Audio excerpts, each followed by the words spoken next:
L'Afrique serait-elle maudite de par un hasard qui nous échapperait?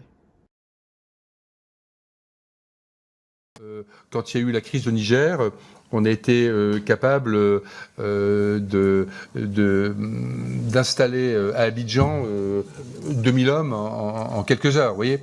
Bah, on est certainement ici un certain nombre à avoir assez mal vécu l'après-Barkhane. Tout ça pour ça. Bon, vous savez, là aussi, je parlais tout à l'heure de temps long. Il se trouve que, pour prendre ce pays-là, mais je pourrais parler également du Burkina, le Mali est le pays d'Afrique que, entre guillemets, je connais le mieux, ou le moins mal. Mais ce que je peux vous dire, c'est que l'histoire n'est pas terminée, que des contacts existent toujours, que attendons la suite. Hein. Cela dit, si on peut éviter ce genre de situation, c'est mieux. On a contribué à ce que ces pays soient toujours des pays. Ça, si vous voulez, alors, ça, c'est pas un échec. Alors, même si ce sont des pays qui aujourd'hui se cherchent. Et puis, il y a le Niger. Alors là, je voudrais dire deux choses d'ailleurs qui sont sur le Mali et le Niger, qui sont pour moi un peu des facteurs d'espérance. En plein 21e siècle, siècle de toutes les avancées, de toute la technologie, ce type de discours est nourri devant les caméras. Nous sommes à un siècle de diplomatie où les peuples, quels qu'ils soient sur terre, refusent de se soumettre à un autre peuple. Où les citoyens et citoyennes de la terre espèrent vivre en harmonie, en paix les uns vis-à-vis des autres. Nous voilà également à un ère de diplomatie où les crises se règlent de façon civilisée, de façon diplomatique, où les relations sont nourries, organisées et protégées, je suis tenté de dire.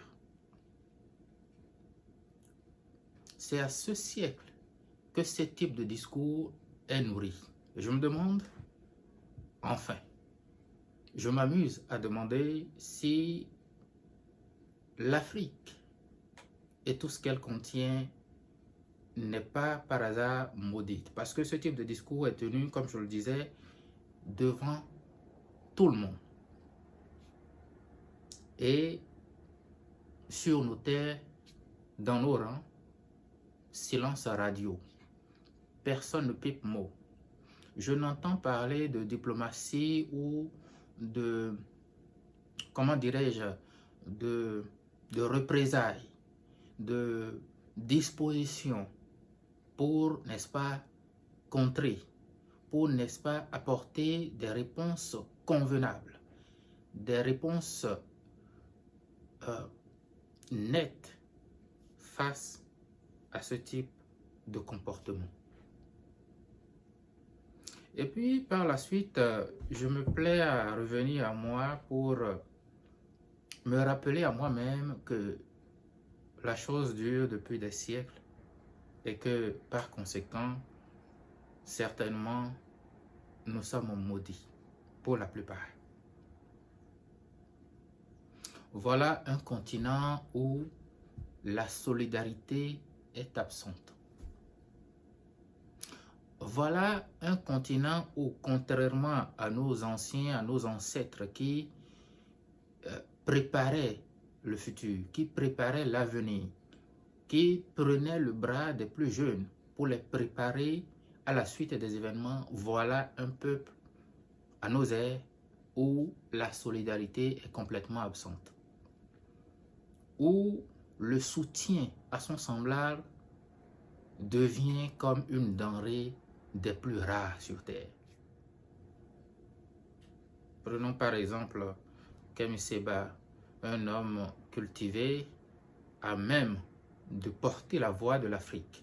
Ce type est combattu le plus sur le continent africain.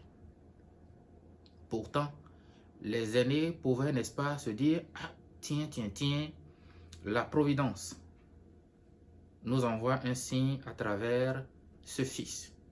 Prenons-lui la main, préparons-le pour, n'est-ce pas, prendre la relève. Mais non. La même chose s'observe au quotidien à travers les actions, les initiatives que nous prenons sur les terres d'Afrique. Pour la plupart des actions, des initiatives portées par les jeunes qui portent l'objectif 1 de nos semblables, c'est comment faire pour ternir, pour faire échoir l'initiative, l'activité. Voilà la sociologie dans laquelle nous évoluons, où seulement compte le Mathieu vu, seulement compte l'individualisme.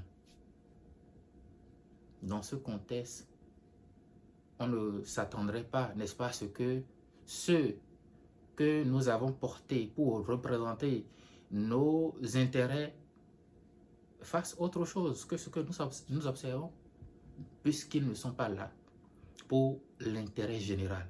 Non.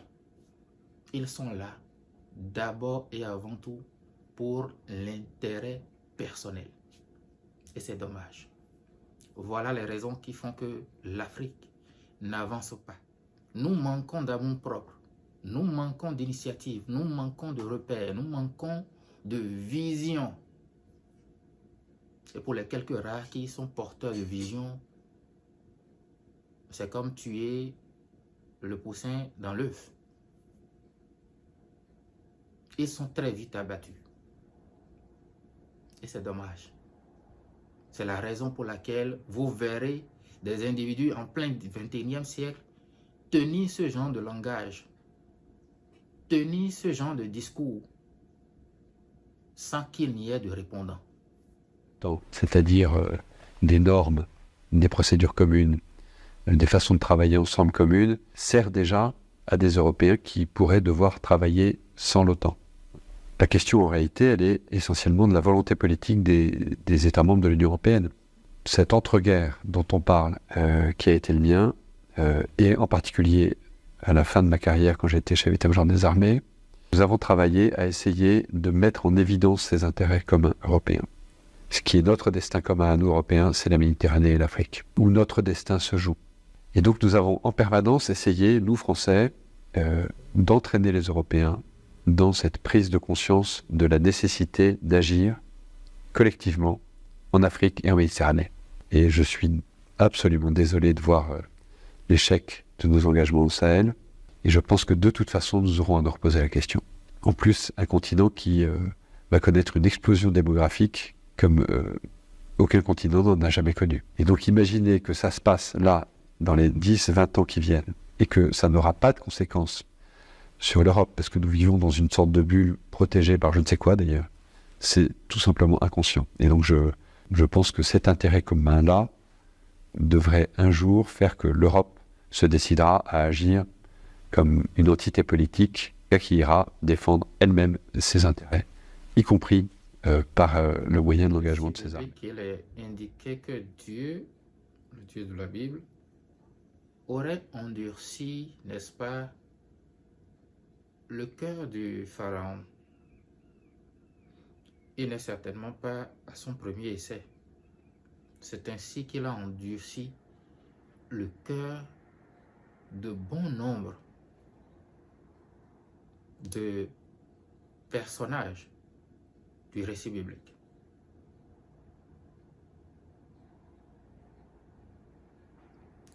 C'est le même Dieu, un Dieu d'amour, de miséricorde et de paix, qui, tout puissant qu'il soit,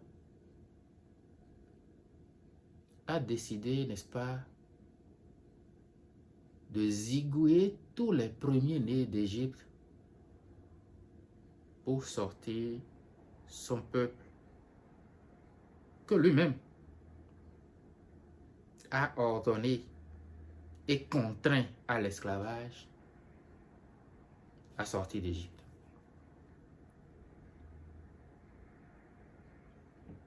Je voudrais croire, servir me soumettre à un Dieu. Mais je pense qu'à un certain moment de la vie, la raison nous demande de nous questionner, ne pas croire pour croire. Mais je reviendrai sur ce sujet-là dans ma prochaine vidéo. Ici, je fais allusion à sa capacité, ou ses capacités, de contraindre l'esprit humain à avancer dans une direction.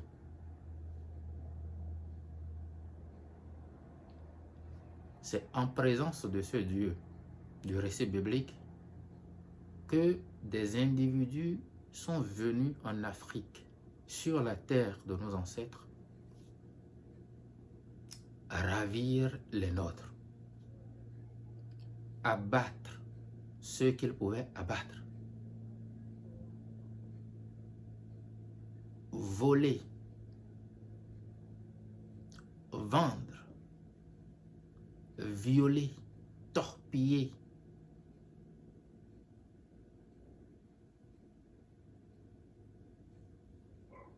violer des femmes, des enfants, aux yeux et à la barbe du Dieu tout-puissant du récit biblique.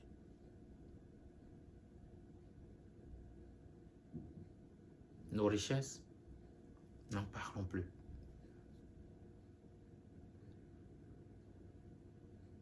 Et comme si cela ne suffisait pas, il y a eu comme un amusement, une singerie d'indépendance.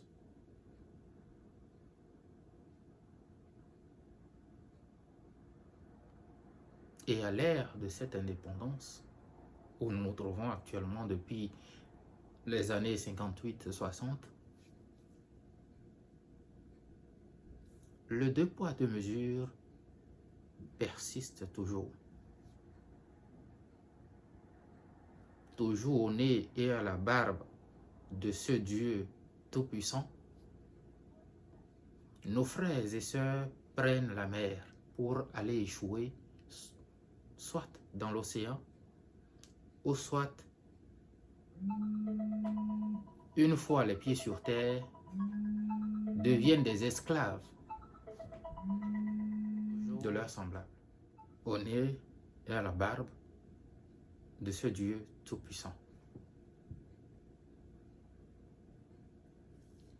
Et donc, à observer tout cela, nous sommes en droit de nous poser la question. Soit il est notre Dieu et il ne nous aime pas. Ou soit il n'est pas notre Dieu, mais nous avons perdu les traces du nôtre. Ou bien, peut-être il y a une autre option, nous avons une conception totalement erronée de qui est Dieu.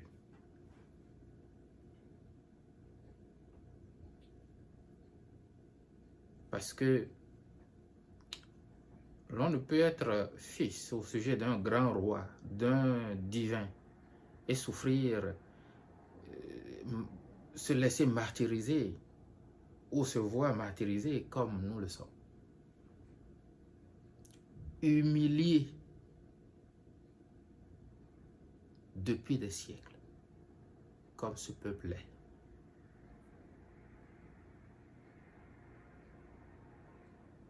Nous n'avons même pas la capacité de nous soutenir, de nous entraider, de nous pousser, propulser, comme c'est le cas ici, dans les pays européens, occidentaux, ailleurs. Il y a une expression que j'aime bien chez les Américains. Lorsque tu entreprends quelque chose, lorsque l'on te voit en train de t'adonner, de t'exercer, de faire quelque chose. How I can help you? How may I help you? Comment puis-je t'aider?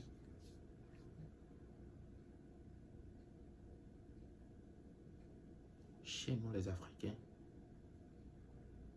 cela n'existe guère. Lorsqu'on te voit initier quelque chose, entreprendre quelque chose, réussir quelque chose, la sociologie, le diable qui nous habite, l'esprit machiavélique qui les habite, qui nous habite pour la plupart, voudrait que l'individu ou les individus trouvent le moyen de ternir ta réputation, ton image, de, n'est-ce pas,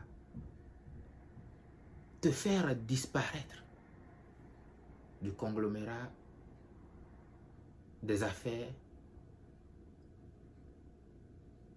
des activités, de la réussite.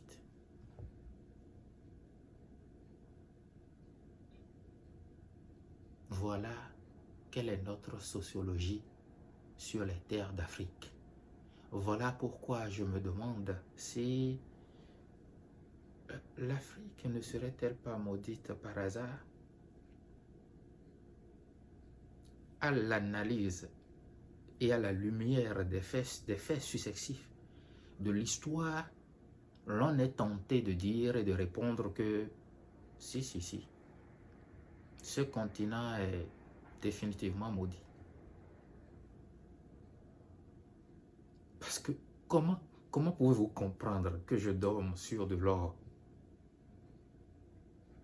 tout genre de ressources prisées, des richesses inestimables? Et pourtant, c'est moi qui suis commandeur. C'est moi qui suis l'humilié, le pauvre, le miséreux, le mieux loti de la planète Terre. Cela n'a aucune logique, aucune explication humaine. Vous voudrez m'expliquer comment un frère pourrait, n'est-ce pas, en vouloir à son frère qui réussit, alors que si ce dernier réussit, c'est pour le bien de tous.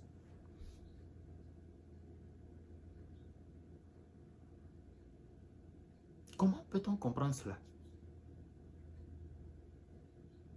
Comment comprendre que, contrairement aux Juifs, ce que vend mon frère, je ne voudrais pas l'acheter, mais je vais acheter ce que vend l'étranger?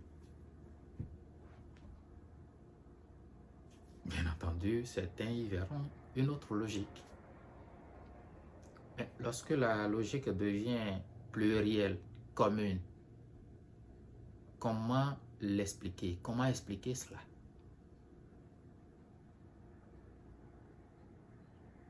C'est dans ce contexte que, malheureusement, puisque les bonnes graines ne produisent pas les mauvais fruits. Non. Ceux que nous élisons, ceux à qui nous donnons le pouvoir de nous représenter, sont incapables de nous représenter puisque appartenant ou émanant de la même souche de la société.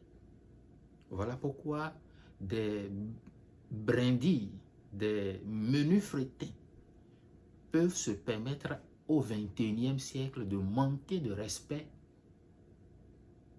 à tout un continent, à 1 milliard d'individus, d'hommes et de femmes. Et nous faisons également ce travail dans un contexte de compétition stratégique avec un certain nombre de puissances, parfois partenaires et amis, parfois également de compétiteurs, y compris agressifs. Hein.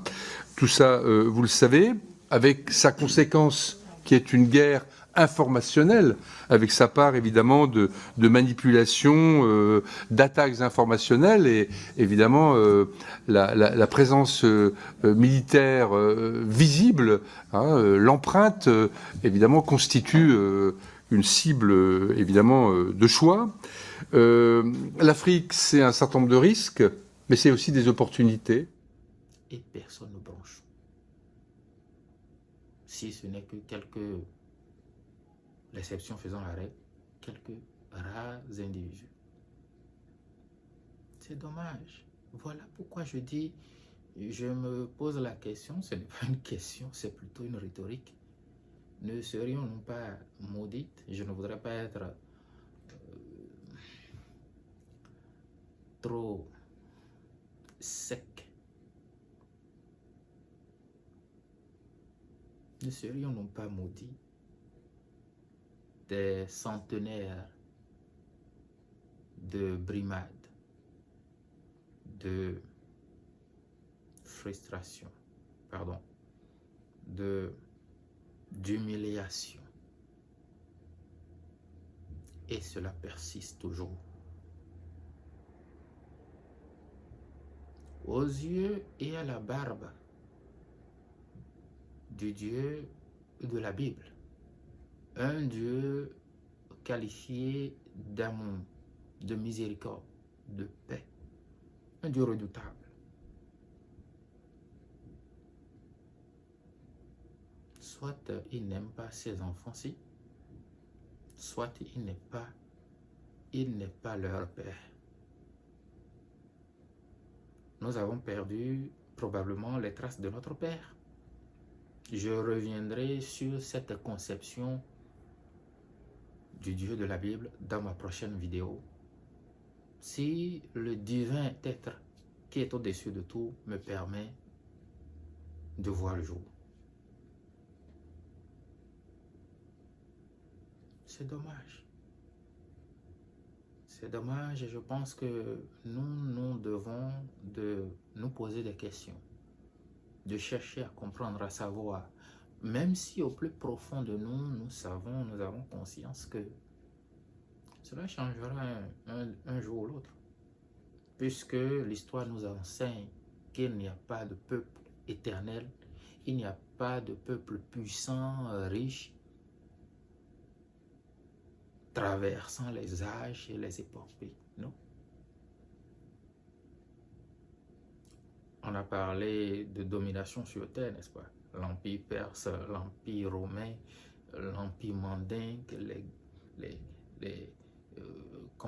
Mongols, etc. etc. Aujourd'hui, c'est les États-Unis, la Chine, la Russie. Voilà les maîtres de la terre avec la tête. Les États-Unis, ça, c'est clair. Mais à une époque, en Afrique, on a également parlé d'États puissants, l'Égypte. On a parlé de l'Empire Songhai, de l'Empire Mandingue, l'Empire de Mali, etc., etc. Donc, nous savons que cela changera. Mais quand? Quand est-ce que les sujets d'Afrique, les hommes et femmes d'Afrique vont retrouver leur dignité, leur noblesse, vont retrouver les valeurs qui fondent l'esprit humain, la solidarité humaine, la vie en communauté, l'harmonie sur terre? Quand? Ce sont autant de questions que nous nous posons, qui nous amènent à analyser l'histoire et les faits d'aujourd'hui. Je suis extrêmement dépassé par ce que mes oreilles entendent.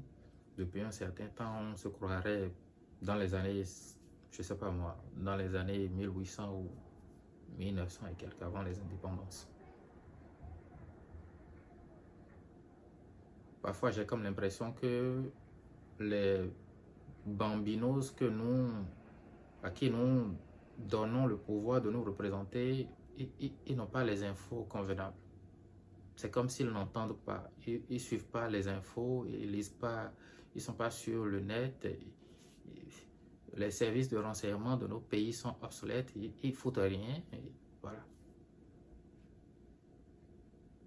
Nous donnons du pouvoir à des pères et des mères de protéger leurs enfants. Eux, ils se foutent, ils vont manger, bouffer, vaquer à leurs occupations, multiplier leurs richesses.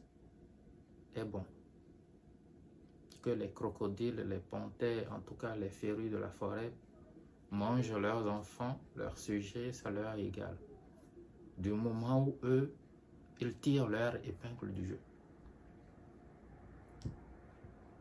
Que Dieu, le véritable Dieu, maudisse ce type d'individus jusqu'à la 7e génération.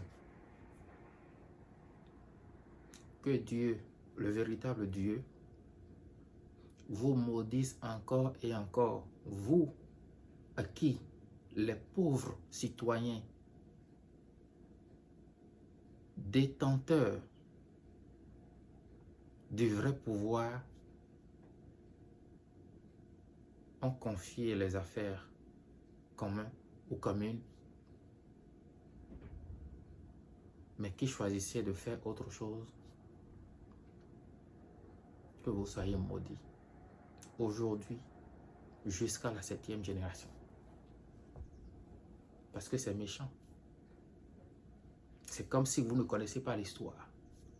C'est comme si aujourd'hui vous ne voyez pas ce qui se passe, ce qui se trame.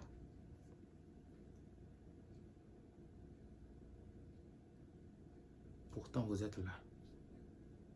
Et pareil, c'est vous qui avez eu la chance de connaître le monde, d'étudier, de faire les hautes études, de connaître les rouages de la chose, et pourtant vous êtes dans l'incapacité de protéger nos intérêts,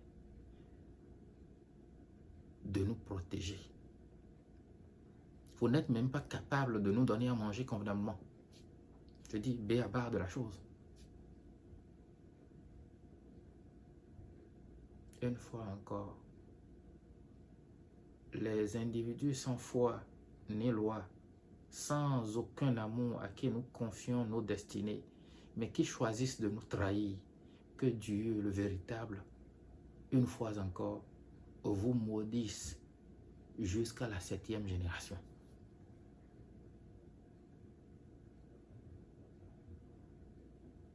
Je m'en arrête là, je reviendrai certainement dans une prochaine vidéo sur le concept du Dieu du récit biblique. Prenez soin de vous.